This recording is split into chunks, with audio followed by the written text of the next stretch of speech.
بہت چھالے تھے اس کے پیروں میں، بہت چھالے تھے اس کے پیروں میں، کم بخت اصولوں پر چلا ہوگا۔ جس کا ڈر تھا وہی ہوا، جو نہیں ہونا چاہیے تھا وہی ہونے جا رہا ہے کہ اقرار الحسن صاحب نے پیر سرکار کے آستانے پر، دربار پر، اڈے پر ریڈ مارنے کا اعلان کر دیا ہے اور کہا ہے کہ اکیلا بھی نہیں جاؤں گا، میرے ساتھ عوام کا جمع غفیر ہوگا اور پوری فورس بنے گی، اس کو ہم لے کر چلیں گے، اور باقاعدہ اس کی رجسٹریشن کا عمل بھی شروع کر دیا ہے کہ ہم جائیں گے اور جا کر اس اڈے کو بند کر کے آئیں گے۔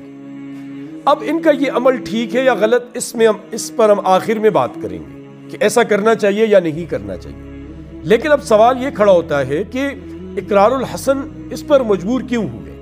ایسی کیا وجہ بنی کہ اقرار الحسن وہاں عوام کو لے جانے پر تیار ہو گئے اور پورا ایک ہنگامہ برپا کرنے کے لیے وہ تیار ہو؟ میں کچھ وجوہات آپ کے سامنے رکھتا ہوں جو میری نظر میں آئی، آپ بھی اگر سمجھتے ہیں کہ اس کی یہ وجہ ہے تو ضرور مجھے بتائیں، انشاءاللہ اس پر بھی ہم بات کریں گے۔ میری نظر میں جو اس کی وجوہات بنی وہ 3-4 وجہ ہیں۔ پہلی وجہ یہ بنی کہ جب اقرار الحسن وہاں تشریف لے گئے تو بہتر طریقہ یہ تھا گفتگو کا کہ پیر خطیب انہیں لے کر اکیلے کمرے میں بیٹھتے، 2 4 5 لوگ ہوتے، 10 لوگ ہوتے، اور تسلی سے ایک دوسرے کی بات سنتے سناتے۔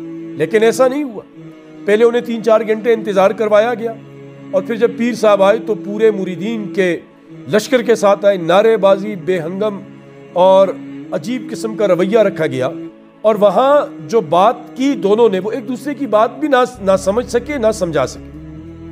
پیر صاحب بات کرتے، کھڑے ہو جاتے، ہاتھ اٹھاتے تو سارے مریدین نعرے لگانے لگتے، اچھلتے، اور وہ پیر سرکار کے نعرے، ختم نبوت کے نعرے، اس مسئلے میں لا کر ختم نبوت کو بھی ان ظالموں نے ڈال دیا۔ پہلی وجہ یہ بنی۔ دوسری وجہ یہ بنی کہ اقرار الحسن نے 3 سوال رکھے تھے کہ بھائی مجھے ان 3 سوالوں کے جواب دو، میں آپ کا غلام بن جاؤں گا۔ پہلا سوال یہ رکھا تھا کہ یہ جو تم مریضوں کو ٹھیک کرتے ہو، ان کی گولیاں نکالتے ہو، کیلے نکالتے ہو، چینے نکالتے ہو، موتی نکالتے ہو آنکھوں سے، یہ روحانی عمل نہیں ہے، یہ ٹریک ہے، اور یہ مریض نہیں ہے، آپ کے خریدے ہوئے لوگ ہیں، پلانٹڈ ہیں، یہ کہانی اسکرپٹڈ ہے، پہلے سے طے شدہ ہے، اور یہ غلط ہے۔ اور کہا کہ 5 مشائخ علماء کو آپ نامینیٹ کریں، وہ اسپتالوں میں جائیں، 5 مریضوں کو لائیں، آپ ان سے نکال کر دکھائیں، مان جاؤں گا۔ لیکن نہیں، پیر اس پر بضد رہے کہ میرے مریض انہی سے میں نکالوں گا۔ تو اس میں یہاں دال کالی نظر آئی، اور واقعی کالی نظر آئی۔ یہ دوسرا اس کا سوال۔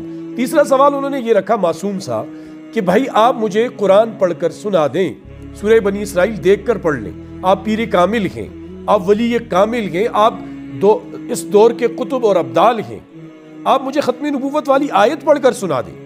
تو جواب نہ دار، کچھ بھی نہیں پڑھ کر سنایا۔ اور اقرار الحسن نے کہا کہ یہ کیسا خطیب ہے، کیسا ولی ہے جو امام بھی نہیں بناتا۔ اور اقرار الحسن کے الفاظ گویا یہ ہیں کہ اس کو نہیں قرآن نہیں پڑھنا آتا، اس لیے یہ امام نہیں بنتا، اس کو ولیوں کے نام نہیں لینا آتے، یہ جو عربی کے نام ہیں معین الدین، زین العابدین، انہیں بھی غلط پڑھتا ہے۔ تو جس کو قرآن دیکھ کر عربی پڑھنی نہ آتی ہو وہ ولی کیسے بن سکتا ہے؟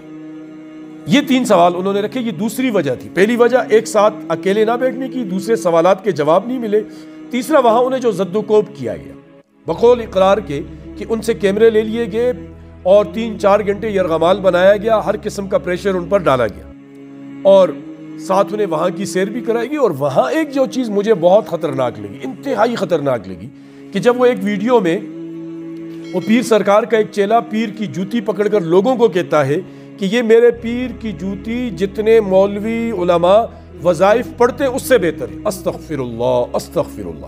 اب وظائف میں لوگ سورہ فاتحہ پڑھتے ہیں، وظائف میں سورہ اخلاص پڑھی جاتی ہے، وظائف میں سورہ یاسین پڑھی جاتی ہے، وظائف میں سورۃ التغابن پڑھی جاتی ہے، آیت الکرسی کے وظائف ہیں، احادیث کے اندر جو مسنون دعائیں ہیں ان کے وظائف ہیں۔ اور یہ کیا کہہ رہے ہیں، یہ جاہل ان پڑھ گوار قسم کے ان کے چیلے کہ ہمارے اس پیر کی جوتی اس سے بہتر ہے، استغفر۔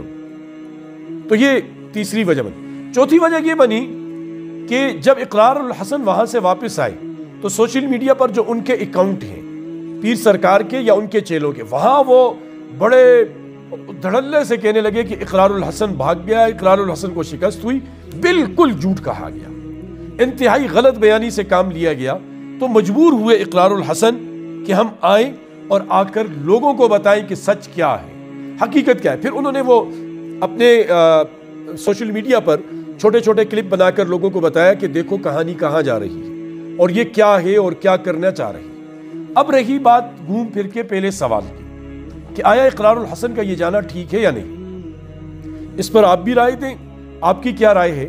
میرے خیال سے تو یہ مجھے مناسب نہیں لگتا عوام کو لے کر جانا، کیونکہ اس سے لڑائی کا اندیشہ ہے، فتنے فساد کا اندیشہ ہے، ہلڑ بازی کا، جھگڑے کا اندیشہ ہے۔ کوئی ایسی صورت نکالی جائے کہ ان دونوں کو کہیں جمع کیا جائے، 50-60 لوگ یہ لے کر جائیں، 50-60 وہ لے کر آئیں، اور بریلوی مکتب فکر کے جو بڑے مشائخ علماء ہیں، ہمارے بزرگ ہیں، ان سے ہاتھ باندھ کر عرض ہے کہ وہ میدان میں آئیں اور آ کر اس مسئلے کا تصفیہ کریں، ورنہ یہ بات بہت دور تک جائے گی۔ پھر ہمارا سپریم کورٹ، ہمارے ادارے ہیں، عدالتیں ہیں، سپریم کورٹ سو موٹو ایکشن لیتے ہیں۔ ہمارے ایک جج چیف جسٹس تھے، وہ تو بہت لیتے تھے۔ تو یہ قاضی فائز عیسیٰ صاحب سے بھی عرض ہے کہ وہ اس پر بھی سو موٹو ایکشن لیں، پیر سرکار کو لائیں اور ان کی یہ سارا چیزیں جو ہیں لا کر عدالت میں لوگوں کے سامنے اس سے کروائیں۔ اگر یہ ٹھیک ہے تو بہت اچھی بات ہے، ایک آرڈر دے دیا جائے کہ یہ بندہ ٹھیک ہے، اور اگر یہ غلط ہے تو اس کے اوپر بین لگایا جائے، بند کیا جائے، اور ایسے تمام لوگوں کو عبرت کا نشان بنایا جائے، اور یہ جو کارروائی ہو یہ اوپن ہو، کیمرے کے سامنے ہو، تاکہ پوری دنیا دیکھے کہ سچ کیا ہے اور غلط کیا ہے۔ اللہ پاک ہماری سب کی حفاظت فرمائے۔ اقرار الحسن بہت اچھا کام کر رہے ہیں، اللہ ان کی بھی حفاظت فرمائے، اور ہمیں ایسے لوگوں سے جو ایمان کے لٹیرے ہیں، جو ہمارے دین کے لٹیرے ہیں، ہم سب کی اس سے حفاظت فرمائے۔